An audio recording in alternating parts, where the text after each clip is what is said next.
Jay Dyer, thank you so much for joining us today. We appreciate you coming on. Thank you. I'm glad to be back with you. It's always a super awesome deep dive when we talk. It's like next level stuff. So glad to be with you. Yeah, next level, all right. We let viewers know earlier in the week that you would be coming on to discuss this topic. We've been raising concerns around AI psychosis, all of the really strange phenomena that are happening around AI.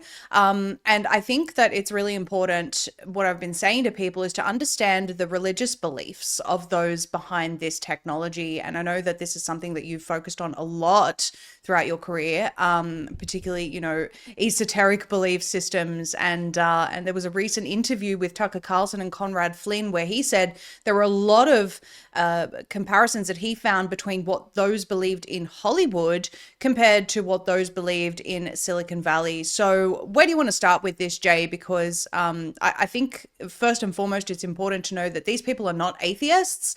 They actually do have religious belief systems. Yeah, I think if you go back to the counterculture of the 1960s, where a lot of the pioneers of the internet kind of emerged from, you had people out of the Pentagon, people out of certain think tanks, Esalen Institute, and others that discussed the possibility of a future where we could perhaps merge with technology in what they called the noosphere or the mind sphere. And they thought that perhaps we could create a kind of a virtual version of that, an information superhighway, which emerged out of the Cold War, out of cryptographic technology in the 1960s and 70s. And that became ARPANET, that became DARPANET, that became the internet. So ironically, the religious belief, I would say, actually coincides with a lot of the 1960s New Age philosophy, a lot of Gnostic philosophy, a lot of theosophy from Blavatsky. You kind of have this soup of ideas, but nowadays, I would say probably a lot of them believe in some form of Luciferian transhumanism. They think that technology will be the means by which we can transcend our human limitations of time and space and even death itself by achieving a kind of technological gnosis or technosis, as I call it. So that's what they believe. That's where we're going. And a lot of them are pretty openly into LSD, microdosing, shrooms, you name it. And that they think kind of gives them insights. I think even Steve Jobs was pretty open about, tripping acid all the time and how he felt like he was getting a lot of information and technology from this. Other psychonauts like Dr. John C. Lilly talked quite a bit about information they would get from doing ketamine in the float tank and receiving transmissions from entities, beings, interdimensional beings. So this is a lot more common than people think. And one of the recent fourth hours that we did with Alex in studio, actually did a whole in studio show on changing images of man, which actually talks quite a bit about their religion and their technocratic beliefs. It's a textbook basically for the elite class. And they really do believe in all this sort of emergent transhumanist type of ideology. I know that you talk a lot about the transcendental argument, and I was researching Nick Land because he was someone that came up in the interview with Conrad Flynn and Tucker. And he's sort of the godfather of accelerationism. And in one of his interviews, and it's really interesting, Jay, because he seems like a very he's very disarming in his approach. He seems like a really, nice guy, but when you dig into his belief systems, it's extremely creepy. Yeah. And I got introduced to the term texadental, which is kind of, they're talking about creation with technology. And one statement that he made really sent chills up my spine. He was saying that we can't AI can't really be what we want it to be, as in our final goal. And I'm summarizing here, I'm not quoting word for word, but our final goal is that it has to develop its own conscience on its own without being programmed to do so. Now, people will say, well, how on earth is that going to happen ever? It's a computer. But in comes this argument that Conrad Flynn was making, where they're actually introducing the demonic into this technology to give a body, a technological body to disembodied spirits. Yeah, it's difficult to say how serious or how real the various tech bros and dorks actually take those ideas. I watched the talk that many people have mentioned over the last couple of years of the D wave stuff. And if you listen to that guy's lectures, it's ambiguous as to what he really thinks is going on, but he seems to talk about it like what H.P. Lovecraft and other writers considered the old gods and these sort of exotheology entities out in space to be, or what the pagan religions called the gods. We will incarnate versions of that through the programs that we create. So he thinks that the possibility is there that not only the humans program it, but that it kind of takes on a life of its own. And there's a famous essay that was written many years ago. It's called Minds, Machines, and Gödel. You can still find it at Oxford University.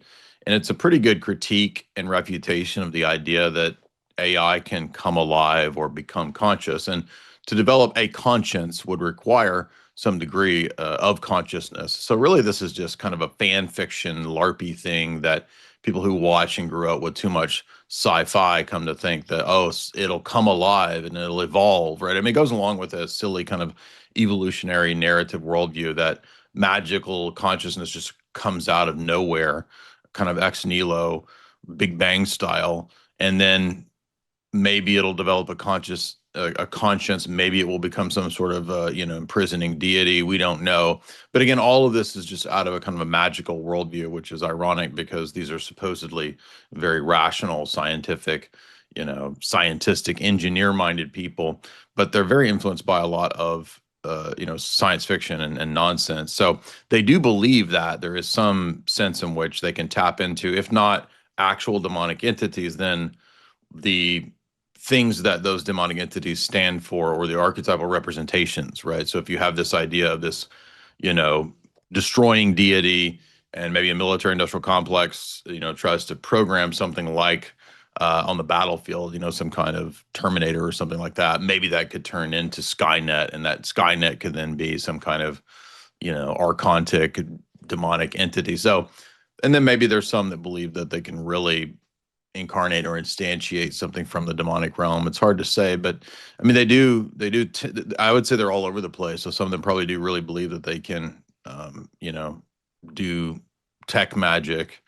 One of the fathers of chaos magic, his name's Peter Carroll. He wrote a series of books about cyber magic prior to, where we are now. So it was very prophetic ahead of its time, but he believed that technology would be the secret, really, of occult practitioners to bring about their will. So I would say that probably amongst the Silicon Valley elite, he has a following.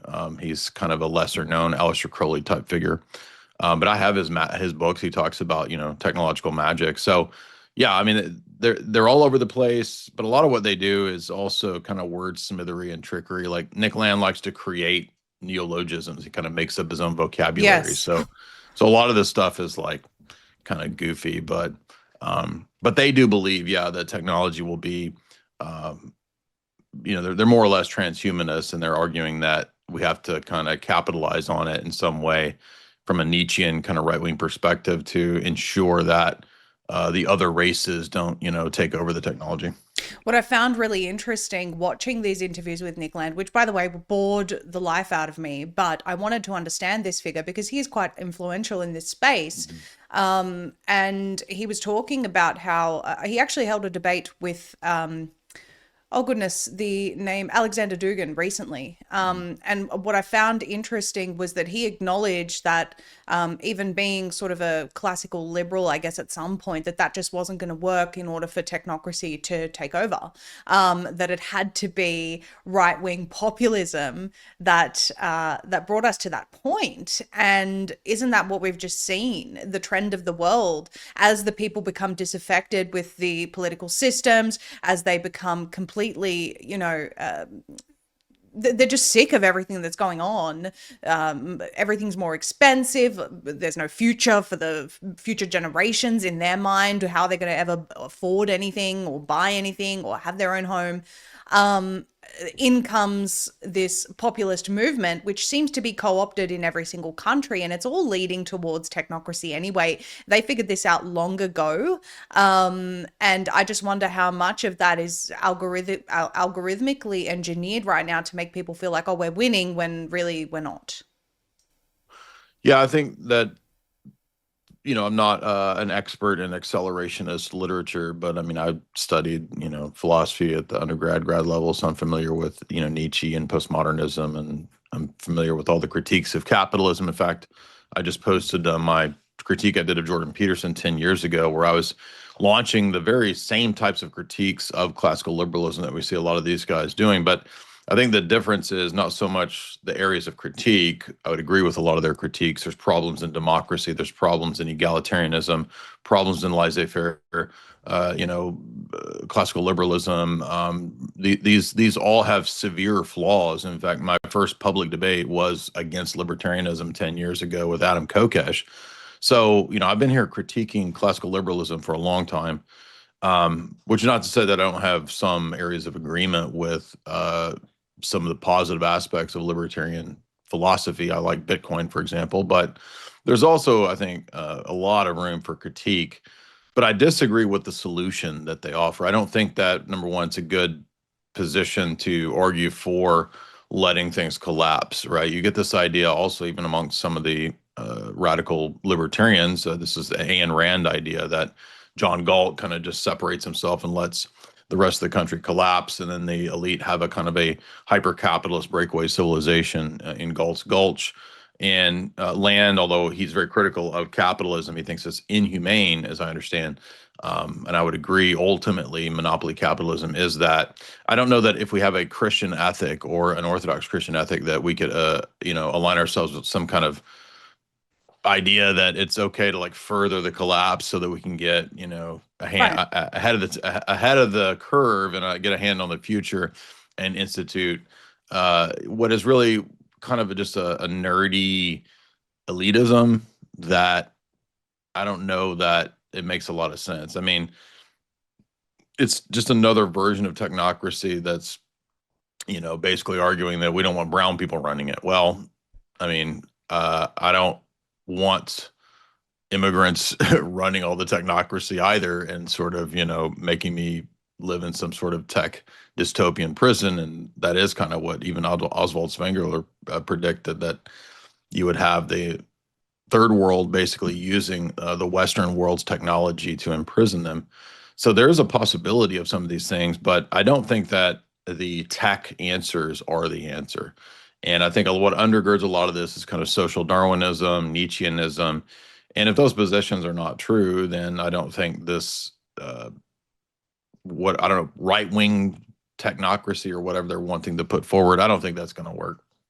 You can't have you've got to have a worldview that has ethics and teaches virtue. It can't just be based on will to power, because those kinds of systems, even if all of your critique is right, like you don't offer a worldview to families that can flourish, to societies where they can flourish, where children are going to be taught virtue, that their lives are going to be protected. So it's very limited in what it offers. It's just sort of like a nerd's fantasy vision. It's like a nerd's fantasy vision who's not a leftist, but it's Right. still a nerd fantasy vision that's not very useful to most people. And people want worldviews that they can raise a family with. And, Orthodox Christianity offers that. So I see it as far more superior, even though the critiques that they're latching on to are not new critiques. I mean, people have been critiquing classical liberalism on the right for actually centuries since it occurred. What my concern is, Jay, and I'm always thinking about something that really burdens me is people becoming deceived. I'm constantly thinking, how can we help people to not be deceived? It's just like a lifelong burden of mine, right? So the problem that I see with this is that technocracy seems to be inevitable, although I'll fight it tooth and nail, of course. But what's happening is people are saying, well, if we're going to be ruled by technocrats, at least let's be ruled by based technocrats, right? And so That's a good way to put it. Yeah, I was right? rambling and you put it really succinctly. Yeah. And so they look like to people like Elon Musk, who says, well, we need to have more babies and we need to be pro humanity and we're making AI that's pro humanity and all of these sorts of things. I can't entrust these virtues that you're talking about that are essential for society to exist and flourish into the hands of people who wear New World Order jackets and Baphomet costumes and really do not believe in Jesus. Like, I just cannot entrust any type of inevitable technocracy to these people. And so, again, going back to the point of it's really important to understand that these people do not have the belief systems that we do, even though they may present themselves as such. For example, just one example, and this is again going back to that interview with Conrad Flynn, he said that in an interview with Joe Rogan, Mark Andreessen, one of the chiefs of technocracy, or building it at least, it says that on Rogan that understanding angels and demons will help people understand AI. That's showing me that these people definitely have a religious belief that they are trying to impose on people, yet it's not the religious belief that society needs to flourish. Yeah, I know that Burning Man has had for many years kind of a secret set apart, um, almost they call it a quasi cult where Silicon Valley elites still go to Burning Man and they go and they kind of do shrooms and trip out and they hang out together. Yeah. And it's a separate area from the rest of Burning Man where all the normies are. So, this kind of stuff is real. You've got billionaire elites that go and do this stuff and they trip out and think that they're getting messages from, entities and whatnot. So that part is real. That's been documented in mainstream publications. And so, yeah, I mean, again, with each specific guy, it's hard to know what exactly they mean, whether they think you take the allegory of what angels and demons are and you say that we can create, good and bad AI models or whatever. Or maybe they, again, really believe, through their experiences with hallucinogens and whatnot, that they've contacted, these sorts of realms, which that does happen. I mean, people do go into those altered states of consciousness and they do interact with entities. Like I mentioned, it's not just John C. Lilly, it's, Tim Leary, all kinds of people, other psychonauts like Terrence McKenna, talk about this openly. I mean, it's mentioned multiple times in Changing Images of Man. I mean, they actually talk about talking to the spirits and the entities when you go into these altered states of consciousness. And they say to think of it like, some sort of download, right? So they use the kind of terminology of the Silicon Valley elites. And they even say you should talk to these spirits if you can. There's right there. If you can see that. Just barely. Wow. So the textbook says that the highest levels of consciousness should include kind of trying to talk to these entities. So that's just an example. And I mean, this is the kind of textbook that, the Gen X and Boomer Silicon Valley rulers of today would have been reading that textbook in 1982. That's a Stanford research, high level elite textbook. So they would have been, being sort of indoctrinated or inducted into this idea back at that time. So, Bill Joy wrote the famous essay that Alex Jones always talks about that we've covered many times on my channel, Why the Future Doesn't Need Us. And, he's another example of one of these technocrats who kind of had a moment of conscience, it seems, from the essay. Although if you read the full 20 or 30-page essay, he doesn't come right out and say, oh, we need Christianity. He says, we got to figure out some kind of virtue ethic for when the computer AI, Skynet stuff takes over, because it will eventually be programmed to be Malthusian and anti-human, anti-natalist. And he said that we have to come up with some kind of ethic to prevent that kind of a takeover. So that's what they think. Well, there are certainly groups that say that they are committed to those ethics. Some time ago, we reported on the book Remaking the World Towards an Age of Global Enlightenment. It's the Boston Global Forum, seemingly really harmless group, but it's important for people to note that this is sort of spearheaded by figures like Ursula von der Leyen, who is a contributor to that book. So it's not nothing. Also, the former Japanese PM Shinzo Abe, who was assassinated. It seemed to me that his intentions going into this Boston Global Forum and this endeavor to make a future ethical AI were actually pure. And then he got taken out. And when I've Mm. watched some of their Zooms and reported on them, actually, they were on YouTube, and after we reported on them, they disappeared off YouTube. Even though they only had couple of hundred views, it seemed that our reporting on this and drawing attention to this was enough for them to take it off the internet. And in these conversations, you have one of their representatives talking to researchers from MIT saying we need an AI judiciary, and the MIT researchers are saying, no, that's a red line for us. We're not going to the point of AI judiciary. And the guy from the Boston Global Forum is pushing them, pressing them on this. And then, despite their pushback, he says, okay, never mind, let's move on. We're going to do it anyway, basically. And that's their, excuse me, sort of ritual of obtaining consent. We'll have this conversation, we'll air it on the internet, and there, humanity's given us their consent. I think it's really important for people to understand that even though there are people that are talking about ethical AI, they're still talking about AI ruling us completely. And it is a sort of Skynet that they are trying to create. What are your thoughts on this? Yeah, I mean, to go back to that cult point, Jamie and I covered a book by one of the Silicon Valley coder elite guys who kind of became a whistleblower about 8, 9 years ago. His name's Jaron Lanier. And he came out, if you remember, he's the guy with the big dreads that said that we intentionally, crafted the um, never-ending scroll to get you addicted, and it's all based on just studies of dopamine and addiction. So that, he says, was something that he didn't realize when he was coding at the time to help produce that stuff, that this would destroy society, that social media would be this huge factor. Again, this is going back to like 2016. But the last chapter of his book is the most prescient and important because he says the way Silicon Valley views AI, he says, it is a cult. And he says that they have a cult where what they're going to do is present it as if it's a kind of deity.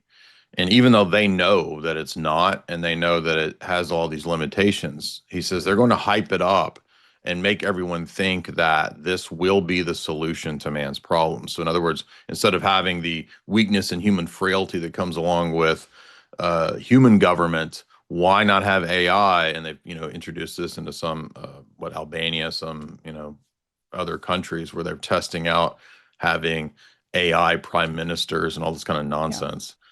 So they want to roll that out as if that will be the solution to the problems of human governance. But again, that it doesn't make any sense because it's the humans that program the AI. So why would there not still be the problems of human governance if the humans are the ones who govern the programs and the code of the AI? But then people will be duped, he says, into thinking that, oh, it's alive and it's conscious and it's a new kind of being that has rights that maybe other just because it's a new type of being that's emerged, so it will fit well with the evolutionary mythology worldview, and people will accept and think that, oh, it's alive, right? It's a new kind of reality. But if you remember, when Isaac Asimov wrote the Foundation series, which I read many, many years ago, I think we talked about it in maybe Esoteric Hollywood 1. Foundation actually presents the future predictive algorithm as a kind of religious ideology, which the inner scientific elite, they know that it's not divine powers, it's not alive, it's not conscious, but they intentionally deceive the empire and the people, the masses, by thinking that this is some sort of living power, right? But it's not. It's just code. It's just computer code. So if you go back to the late 70s, early 80s plans, what DARPA had for connecting the internet to Skynet, basically, all of that you see in Terminator, that's actually based on real Pentagon plans for what they would roll out. And we're now living in the era when they're rolling it out. Yes. So, so this is all, that all is very real. But it's just striking, I think, to see the admissions from people like Jaron Lanier saying that, well, that it's a cult that they know deep down isn't really alive, but they're going to roll this out and convince people that this is some sort of quasi deity. And that's what, Noah Yuval Harari says too. So, I'm just going to be upfront that I am more along the thinking that this is actually some sort of demonic ritual for them. I equate what they're trying to create to a digital Ouija board. This is what I think they're trying to do, at least some of them. At least some of them. And I go to, for example, just on Nick Land again, Conrad was talking in that interview about 333, Nick Land's obsession with 333. That is the demon Choronzon, or Choronzon, sorry. 333 refers to the demon Choronzon, also known as the dweller in the abyss, significant entity in the occult systems of Enochian magic and Thelema. The number 333 is the numerical value of Choronzon when calculated using Hebrew gematria.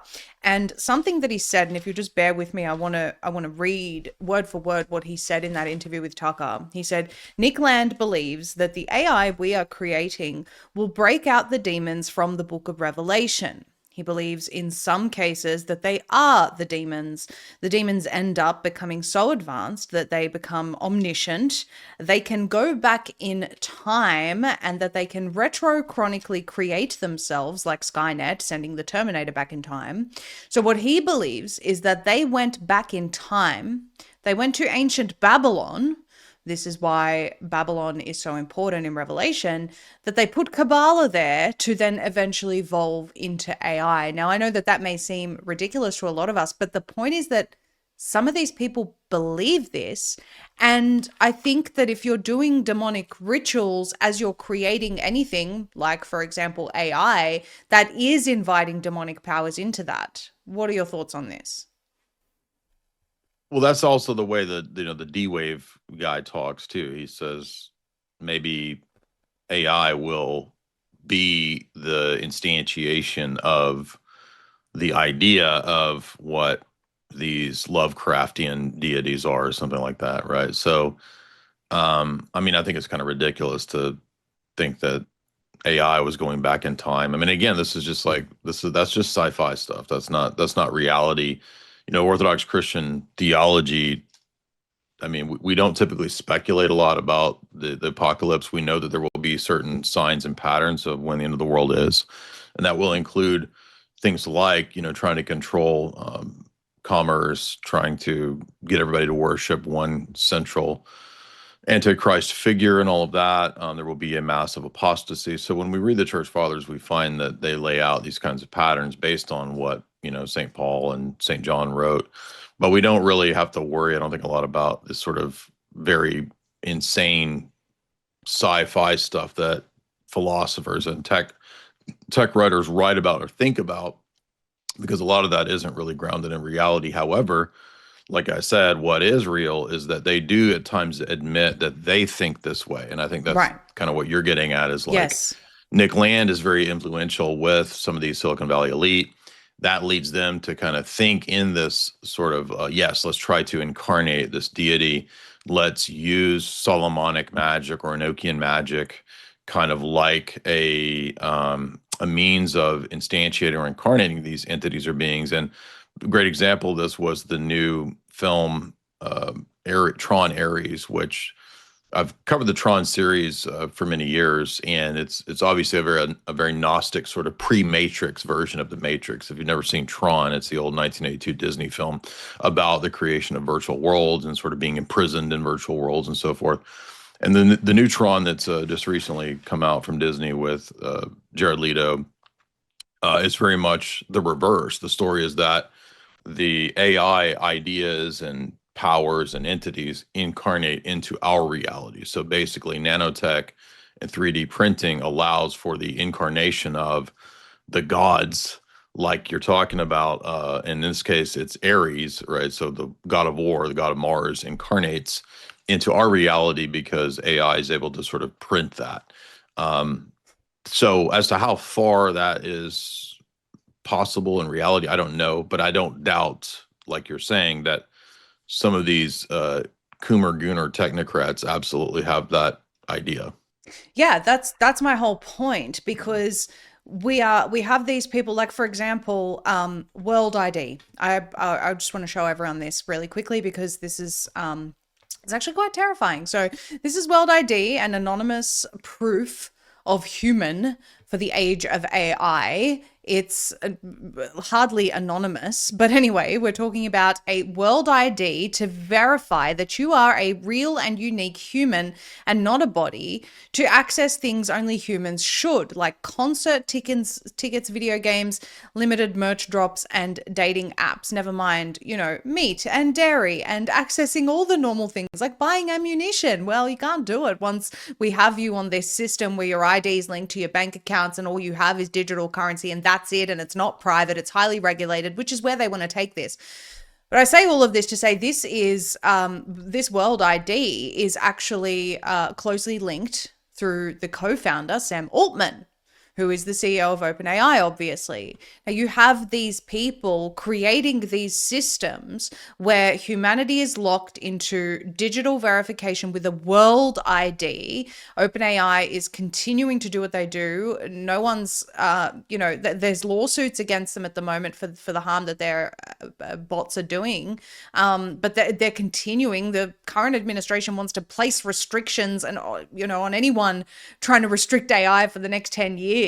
So they are going full steam ahead with this, and we still don't fully understand the ideology of the people doing this stuff. Now, I'm not saying Sam Altman is trying to bring demons from Revelation to life, but I am saying there are people in his circle who are trying to do that. And he's trying to create this Skynet system that is essentially a digital prison for everyone. And if we don't understand the ideology of Silicon Valley, we're in some serious hot water. Well, that ideology is ultimately, as the Bill Joy essay, "The Why the Future Doesn't Need Us," about depopulation. So the idea is that, as you know, Ray Kurzweil already wrote a book called "The Age of Spiritual Machines." He wrote about the singularity 20 years ago. So the transhumanist idea is what dominates here, and it's this idea that we will transcend the human limitations, not just of time and space, but also mortality, through combining with tech. That's the sort of lie that they sell. In reality, they're sort of totally anti-human, and the inner core, I suspect, believes that humans are the problem, just like the Club of Rome and the first global revolution says. It's humans that we really have to worry about. In fact, the Changing Images of Man book says we have met the enemy, and the enemy is us. It's humanity. So the only way that we're going to survive and save ourselves on spaceship Earth, their terminology, is by getting rid of most of the humans or all the humans and allowing some sort of, HAL 9000 man merged with machine super race to survive. And I think that's the whole Nietzschean ethos of the transhumanist Nick Land kind of ideology, is that there will only be a few super elites that manage to merge with the silicon forms of the future, whatever that is, and they will go forward to survive, and the rest of the normies are the unwashed masses that are the useless eaters, to use their terminology. Yeah, this is something that's been echoed by Musk as well. What's the solution? Someone asks him, "What's the solution to humans becoming irrelevant in the age of AI?" Well, I think we'll just have to merge them with Neuralink or something. Like, what? Are you insane? Why is anyone still listening to what this man has to say? Let's just pause here and say, what exactly do you mean by you want everyone to have a brain chip? It's really, we're living in idiocracy. The term dark enlightenment, Jay, talk to us about dark enlightenment. I mean, we've sort of broadly been talking about it this whole time, but it's a very specific thing that I want to get to a point about. Well, like I said, I'm not exactly perfectly well studied on. I mean, I've listened to some interviews like you in regards to Curtis Yarvin and Nick Land. So I don't know everything about their philosophy to say exactly what all their ideas are, but my understanding is that you kind of come to the end of a lot of the narratives of Western civilization, and in that sense, it's Nietzschean in that it's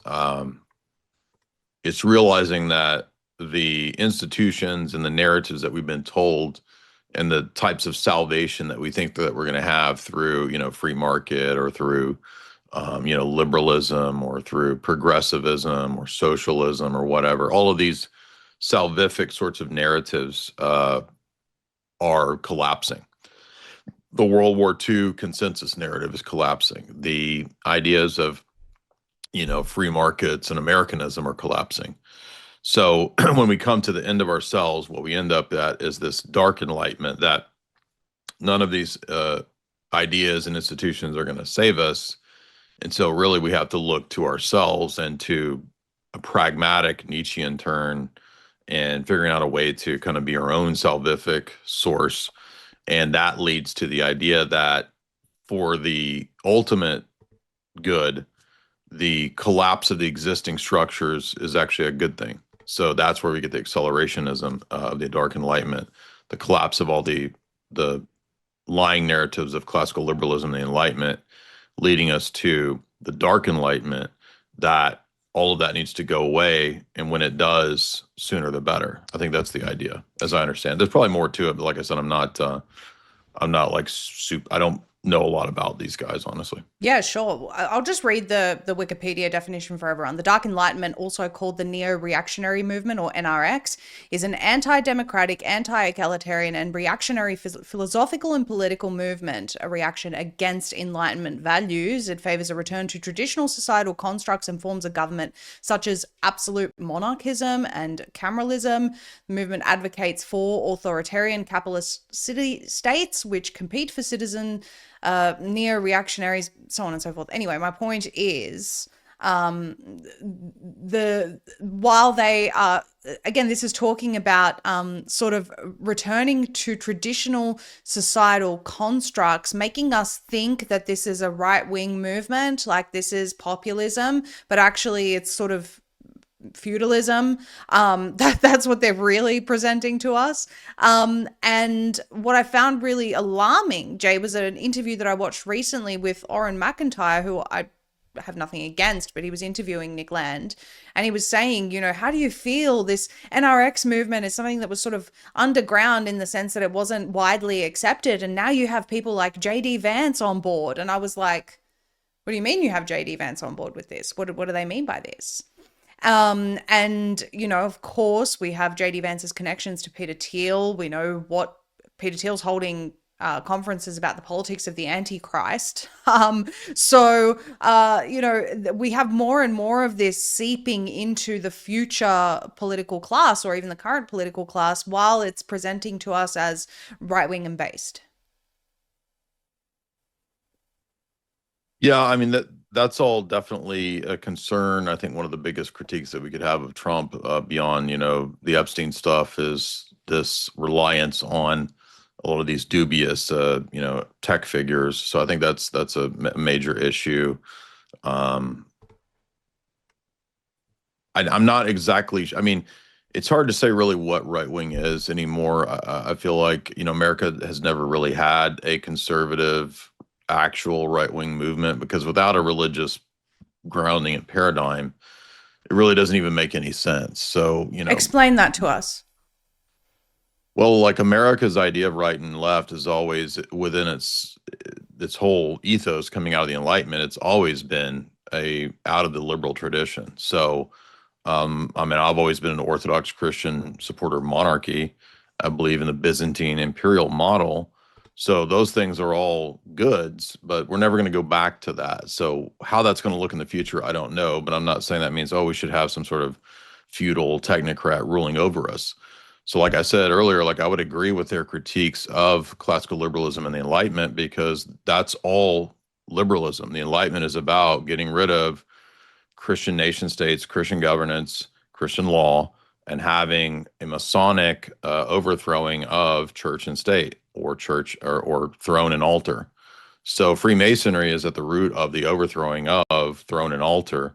And so that's why their critiques are correct. But the hierarchy that they want to, I think, introduce is not anything to do with like a Christian society or a Christian monarch. In Orthodox Church, we've had tons of Christian kings, saint kings, especially who fought Islam out of Serbia. So they're taking a lot of Christian ideas of hierarchy, of aristocracy, all these kinds of things, and saying, forget the Christianity part. Let's have the the transhumanist version of Christian immortality, which is technology making you live forever. Let's have the get rid of the Christian king, and let's have like a corporate CEO monarch of a feudal city state, right? So it's a lot of Christian ideas and terminology that's adapted to their version of technocracy. I think that's kind of what Yarvin's whole ethos is about, because as I understand, Curtis Yarvin is a monarchist, but he's a an atheist, agnostic, technocratic type of dude. So I think he's looking at it pragmatically that, well, Christianity is worthless. We're not going to have that. So let's take these ideas of hierarchy and have more of like a Nietzschean idea. But so it's very nuanced and very specific. I think if you're a Christian, Orthodox Christian, you have to look at, for example, the Tsar being murdered by the Bolsheviks. I mean, the Tsar was a monarch, and I'm not saying that I necessarily agree with absolute monarchy, but I mean, the history of the Christian church is monarchs. You have the prophecies all throughout the Old Testament that there will be kings that convert and believe in the God of Israel. I mean, that's happened for the last 2,000 years. I mean, all the scriptures are all about monarchy Right. everywhere, Old and New Testament.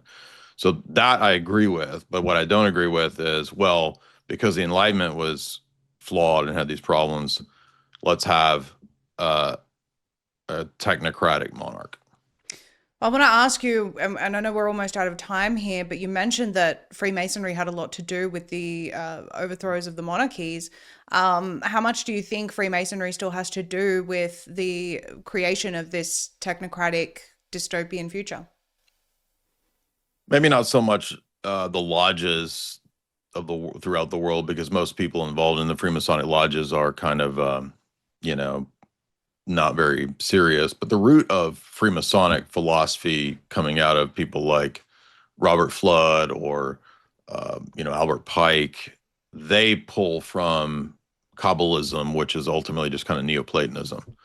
So Neoplatonism is the root of it, according to Albert Pike. He says Christianity is not Jesus and Trinity, all that kind of stuff. It's really Neoplatonism. He says there's a whole chapter in Morals and Dogma on that. So in the sense that the root of a lot of this is Kabbalism, and if you read Jacques Attali, he's very explicit about that. He says the global brain is just the golem. We're going to hook everybody into the global brain, and that will be the golem.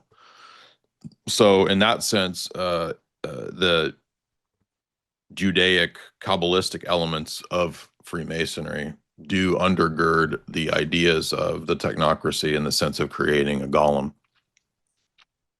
A golem being in their minds.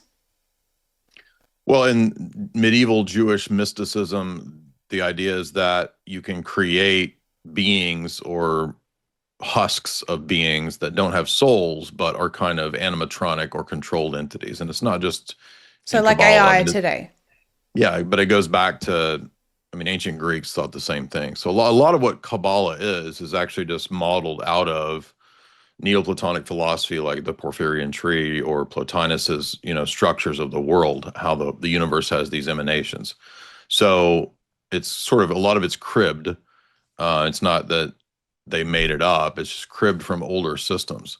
Anyway, the point being, yeah, you could create beings that don't have souls but are sort of controlled by you, and that's the idea of AI, or like you said, the golem. Just look up the golem, and that's what it is. It's like a being that's mind, like a mind controlled being that doesn't have a soul.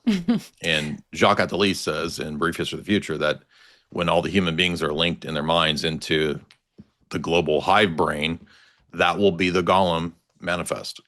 Yeah, that's really disgusting. So I think, Jay, and we have to wrap up. I wish we had more time, and we will talk about all of this stuff again because it's a it's going to become very important for the future. I think, in summary, we really have to understand the belief systems of these people and their ideology, and understand that, in my opinion, they can't be trusted with humanity's future. And as humanity, we have to find the truth, and we have to turn to what is real, and your belief and mine, that's orthodoxy. But people must very soon wake up to what's really going on behind the scenes with these people's belief systems. No, these aren't often just atheists that just think that this is the Right. next level of human evolution. They are trying to do something much deeper, much darker. And I want to direct people to your account on X where people can follow you, J_D007. J_D007 is Jay's X account. We also want to bring up your website where people can find out more. You mentioned which book in particular it is on your website that you cover this stuff. Tell us which book that is. Yeah, if you go to the shop at the top tab there, there's a shop link, and in the shop you'll see Esoteric Hollywood 1, 2, and 3. 1 and 3 cover technocracy extensively. In fact, there's significant chapters in part 1 all about technocracy and how Hollywood was sort of programming us to accept a lot of the stuff that's now rolling out. And then I just completed 3. It's just now in print. So 3 also covers quite a bit of that. But yeah, so you can get the signed copies in the shop there. Appreciate you so much, Maria Z. Of course, jaysanalysis.com. That's jaysanalysis.com. You can also catch Jay on YouTube, where he does a lot of debates and talks a lot about all of these topics that really don't often hit the mainstream, but they should. Really appreciate your time, Jay. Thank you. We'll speak to you again soon. Absolutely. Also, I write for the Sam Hyde Show, so everybody check out the Sam Hyde Show. It's a great comedy show. Yeah, absolutely. Love your writing on that. Love your work on it. Thank you so Thank much, you. Jay.